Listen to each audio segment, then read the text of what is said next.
I will start with our daily updates. We now have 7,437 confirmed cases of COVID-19 in Canada and 1,706 cases in Ontario. Chatham-Kent has 6 cases and Sarnia-Lambton has 28 cases. Michigan now has 6,498 cases with 1,801 cases in Detroit. To date, we have 65 confirmed cases of COVID-19 in Windsor-Essex. The health unit follows up directly with everyone who has tested for COVID-19, both positive and negative results. Those that are awaiting results are to remain in isolation. If you have tested negative for COVID-19, you must remain in self-isolation for the remainder of the 14 days. Due to the increasing volume of positive test results, we will no longer be providing specific details on each case. However, 50% of our cases are male and 50% are female. 30% of the cases are between the ages of 50 and 59. Overall, 1,052 individuals have been tested for COVID-19 in Windsor-Essex, and of those tested, 330 tests are pending. Testing for COVID-19 should be based on clinical assessment. All specimens submitted will be tested. Where there are shortages of testing kits, then the following groups will be prioritized for testing: symptomatic healthcare workers and staff who work in healthcare facilities, symptomatic residents and staff in long-term care facilities and retirement homes, hospitalized patients admitted with respiratory symptoms, symptomatic members of remote, isolated, rural, and/or Indigenous communities, and symptomatic travelers identified at a point of entry to Canada. Please continue to visit WECHU.org for the most current information and case counts. If you have traveled outside of Canada and are feeling unwell and need to seek a health assessment for COVID-19, there are 3 options available. Complete the online self-assessment tool available at ontario.ca, contact Telehealth Ontario, or call your primary health care provider for a phone assessment or a virtual assessment if that is available. They will guide you for next steps, including contacting public health or attending an assessment center. I will now turn it over to Dr. Wajid Ahmed, our Medical Officer of Health, for further updates regarding COVID-19.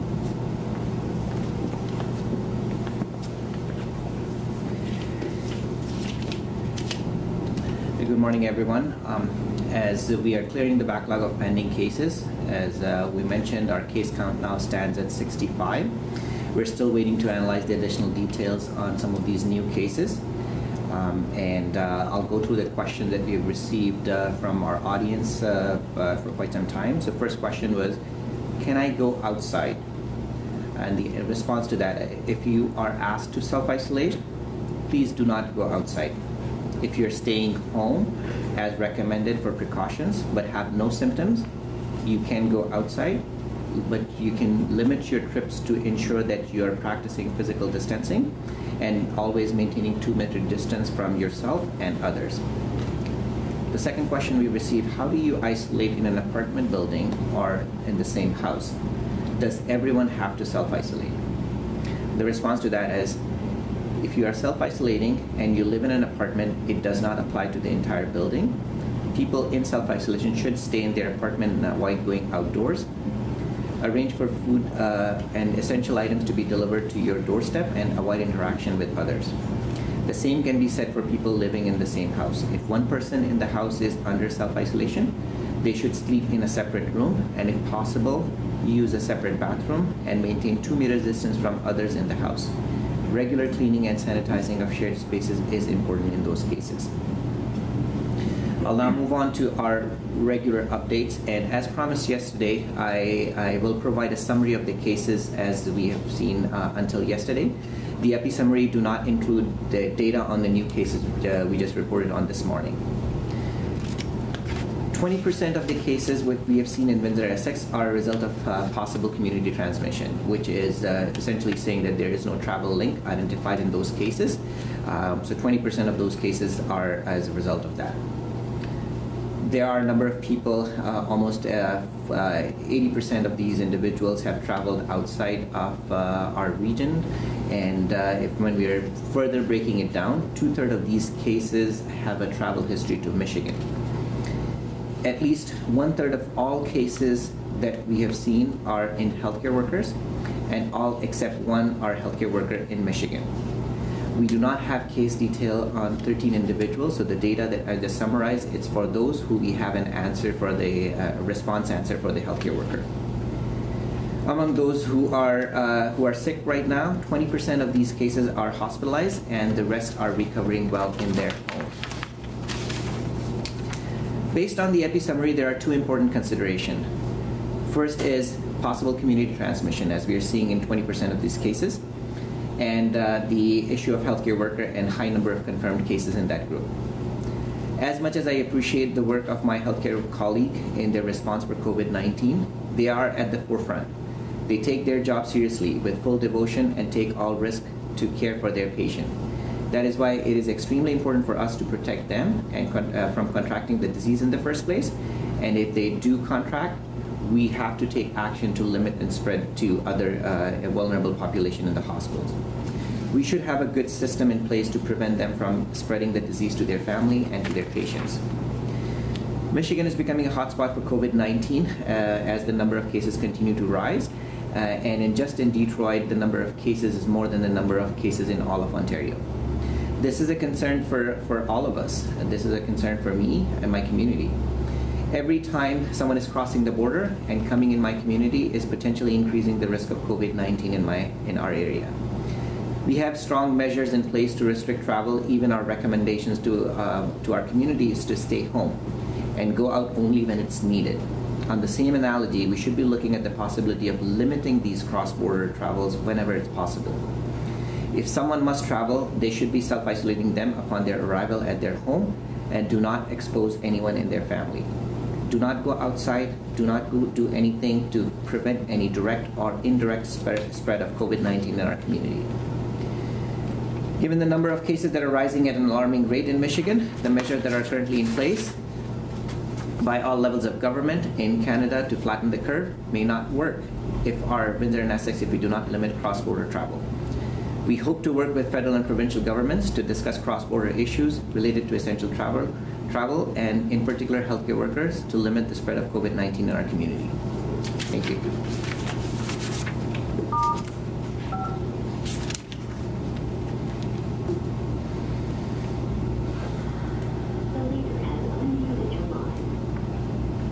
Now take questions from the media.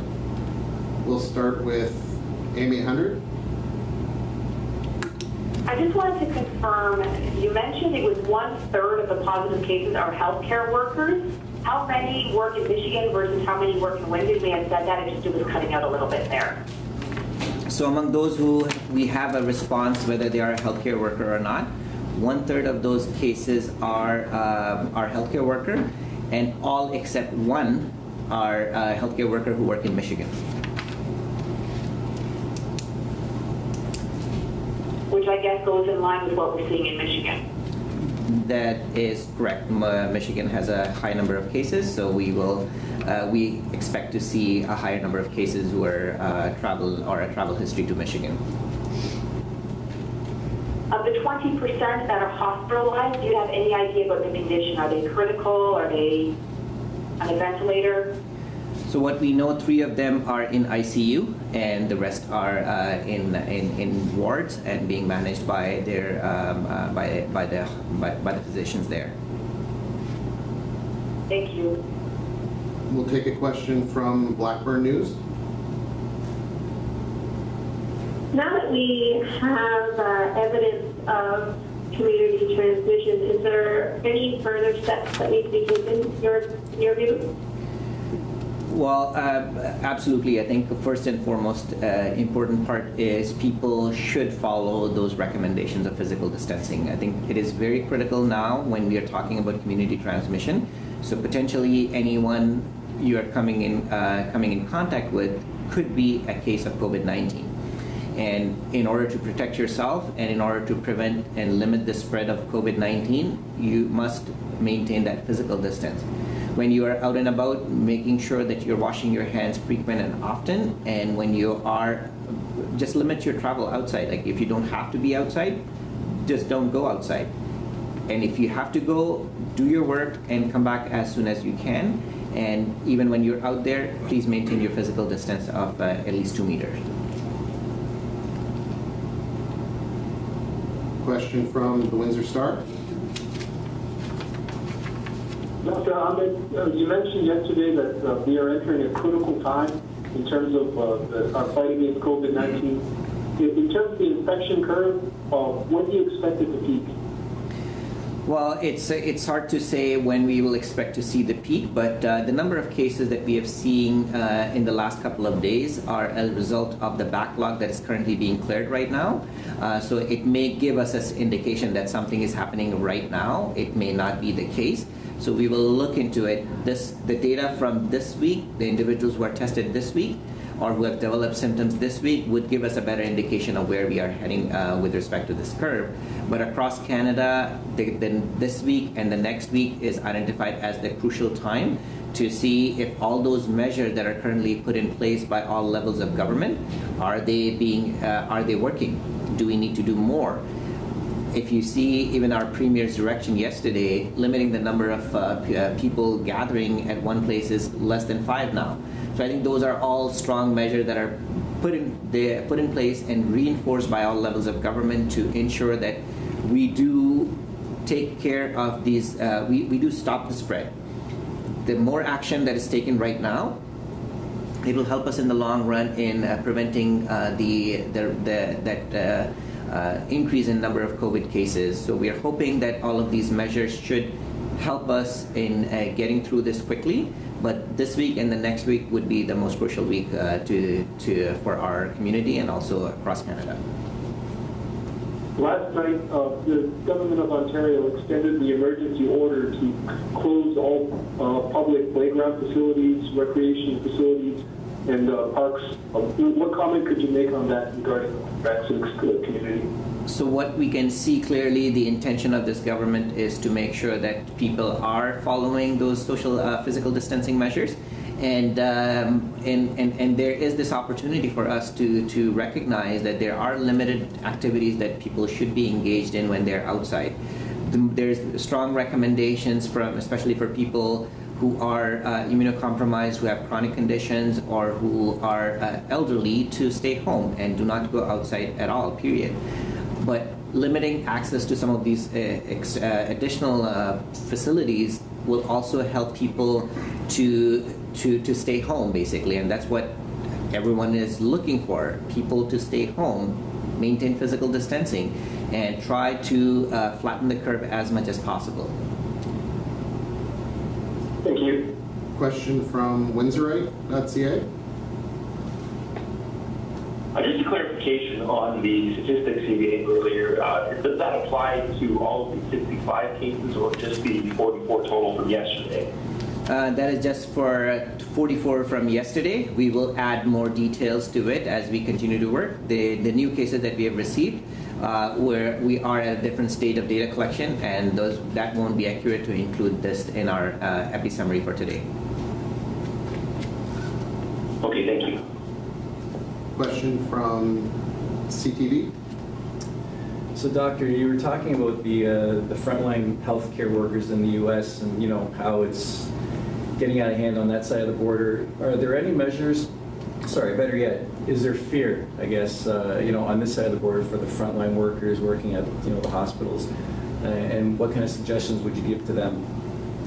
So we started this conversation with our hospital colleagues to try and restrict our staff movement from, especially if they're working in Michigan and also in Windsor and Essex, and what can be done to limit that. We recognize that our healthcare workers are really professionals, and they are at the forefront. They take their job seriously. They want to help people, even people who are traveling every day. They know the risk, what they're putting themselves into, but they have a professional obligation as well to go and serve those people. So there is no disagreement on that part. I think those are important people and they are doing that work. What we are looking for is when we're talking about increasing the risk to the community, because all those measures that we are currently taking right now is to decrease that risk. Any measure that can put our community at a higher risk, I think we should be looking at it again. Some of the recommendations we have made is if people can stay in one side of the border, that's great. that should be the way. If not, then what else we can do? There are some recommendations to maybe just do a home work self-isolation. So if someone who lives here in our community and crossing the border and working there and then they're coming back. So basically what we are saying is, if you're coming back, basically you're just self-isolating. You are not going outside. You shouldn't go outside for anything. So basically now your home and your workplace, nothing in between. So that would help to limit at least some of the spread if they are out about in our community. So basically then we're reducing that limit, that spread. But even just the number of people who are crossing, do all of them have to cross? Do all of them have to cross every day? So I think those are the questions that we have to look at, and we need to recognize that this is a fight that everyone is fighting together, whether it's Michigan, whether it's us, we're all in this together. Anything that goes wrong in Michigan, it has an impact on us. Anything that goes wrong here, it will have an impact on Michigan. So I think it's the time when we have to think about how do we support each other, but also how do we reduce the risk to our community, our respective community, in the best possible way. Okay, so I mean, I heard yesterday and even the other day too, where we're going to have between 300 and 350 beds available, right? So if this continues to spread and grow, which we anticipate, those beds will or could get filled. Are those workers? I guess that's where I'm going. Are we worried about those workers, like we are worried about the workers that are working the front lines in the States? Well, this is always the risk, and I think that's what we have seen in cities that have seen a huge increase in cases of COVID-19. Whether you're talking about New York, whether you're talking about China, whether you're talking about any other countries, the healthcare workers are impacted by it because they are the ones who are providing those care, and they use all those PPEs, but still the risk of them contracting it is much bigger than anyone else who's out about in the community. And so there would be that concern. And we have to recognize that if a healthcare worker or the number of healthcare workers, if they get sick, it can have two effects. One is they can spread it to other people in the hospital, which is a problem. And the second effect would be when they're sick, basically now they're out of the workforce. And now you have less people to care for the sick people in the hospital. And it would be a very like a resource problem for the hospital to even keep the services open. It's not an easy answer. There's no easy solution to it, but I think we need to try and minimize as much as possible by taking some of those proactive measures. We know most of the hospitals are actively screening for their staff. They're asking all those questions. They're monitoring to make sure that if they develop any symptoms, they can just keep them self-isolated or make them stay at home. So all those measures are in place. But despite all that, we know that it is possible. So I think what we need to look at all these opportunities that we can to try and limit the spread either in our community, in the healthcare workers, through cross-border, everything. So I think we need to look at it as a comprehensive solution, and that's what we're trying to do. And questions from CBC? I have another question about the border. I'm just wondering if there are any specific restrictions that you are advocating for to limit crossings at the border. For example, temperature screening, longer questionnaires, things like that. Is there anything specific you'd like to see there? So I think, good question. We could take temperatures, we can talk about the screening. I think most of the healthcare facilities are, especially if they're critical workers, some of them are monitoring their temperatures actively. They have all those screening questionnaires. So adding another layer may not necessarily help in that sense, but what I think could be helpful is just limiting the number of travel and transmission, and more specifically, if some of these healthcare workers are working on multiple sites, what can be done to maybe just try and minimize their movements from someone who's working in Michigan and also works in Windsor? Can we stop that kind of travel? If people are going, let's say, 3 times a week or maybe every day to Michigan, can they just go maybe once and then stay there and then come back maybe the end of the weekend or something, just to limit that movement and as much as possible. And the second recommendation which we asked about is maybe like a work home isolation. So when they're at work, when they're coming back, they're just isolating themselves. They're not going outside. So I think these are some of the ways that we can look at. Every business is now adapting to do things differently, and healthcare sector is no different than that. So I think there is still a lot to learn, and there's still a better way to find solution to some of these problems. And we hope that we will look at ways, creative ways to still get the human resources that we need to maintain our operations, but also not compromising on the community safety. Just as a follow-up, I'm wondering whose responsibility is it ultimately? You said you're hoping to work with federal and provincial governments to look at these limitations as possible, but is it the government? Is it the employer? Who ultimately has to help limit these crossings? So I think all of us have a little bit of role in solving this problem. So obviously anything that's coming from the federal government has the jurisdiction of who's crossing the border and who's not. So right now the border is allowing those essential workers to cross, which is understandable. From an employer perspective, they need those people, understandable. But having some measures in place to ensure that they are actively screened, having measures in place to make sure that they're not crossing border or they're not traveling frequently. From a community perspective, when we're talking about work-home isolation piece, so that's something that we can try and make recommendations on that. So I think there's a role for every stakeholder that is involved, whether it's the government, whether it's the employer, whether it's the individual themselves. And we like to see everyone working together for the same cause, and only that way we can get through. Thank you. Any other questions? Just a couple. Okay. Okay, so How would I go ahead? Okay, who? Oh, Dr. Ahmed? Okay, Nelson? Yeah, sure. Oh, so Dr. Ahmed, just to follow on what you just spoke about, the Quarantine Act currently makes an exemption for healthcare workers, so they're exempt from the 14 days isolation. Would you like to see that reversed? Are you saying that you don't want that to happen? Well, as I You'd rather that it be mandatory? Well, as I said, it's we'll have to look at all the options that are important, and recognizing that we cannot fight this war without having healthcare workers on the ground. This is almost something that is very critical to contain the disease in those acute care hospitals. So I think if we just outright ban all of that, it may have an implication. Not saying that that's the perfect solution, but we need to find ways that, okay, what else can be done, and if these workers can be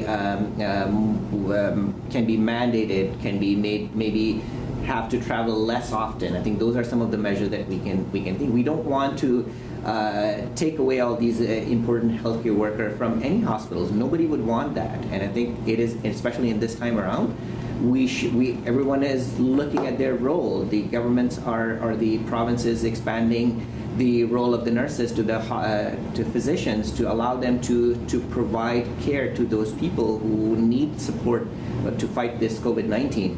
So I think the solution is much more complicated than just putting an outright ban and saying that nobody's traveling.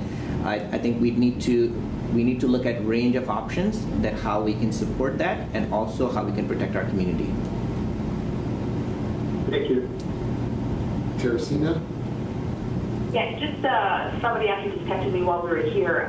The positive cases locally, do you know if they're Windsor, Essex County, where in Essex County? Do you have a breakdown of where those residents are, or no? So right now we're just reporting it's in Windsor and Essex County, so it's combined all together. I think it really doesn't make a difference. We don't want to give any false sense of security or unsecurity to people that we are safe or others are more at risk. The risk is everywhere. Everywhere you're going, everywhere you're interacting, there is a risk. People should be following the physical distancing piece and doing everything what is recommended to them to prevent and limit the spread of COVID-19. Thank you. And I have one more question if I can jump in. We've been hearing reports that Detroit might be getting its hands on spot testing kits, and I'm just wondering if that is something that we might be able to get ourselves here. What are they getting? Can you please repeat?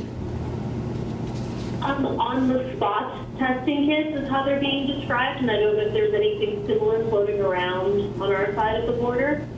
So you're referring to point of care testing to test for people for COVID-19. None of those test kits are approved in Canada at this point. We heard FDA approved a test kit in US for point of care tests. We really have to be careful in the validity of those testing. Is there any risk for having a false positive or false negative? And then those are the kits that can be used out in the field. We would like to see something like that because it would really speed up some of that process of testing individuals right on the spot and getting an answer. But none of those point of care tests are currently approved in Canada. Okay, thank you very much. Any other questions? I have one more. You're talking about for healthcare workers in Michigan, the whole kind of isolation, just go to work, just go home, nowhere in between. Is that also kind of what you're hoping for healthcare workers who work in Windsor as well?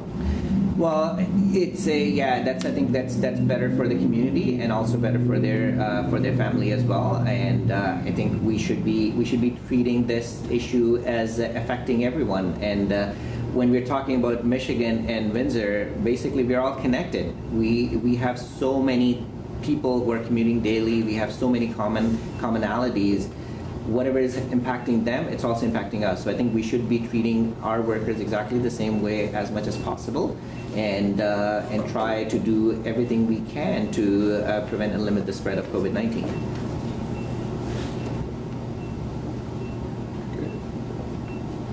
Thank you, everyone.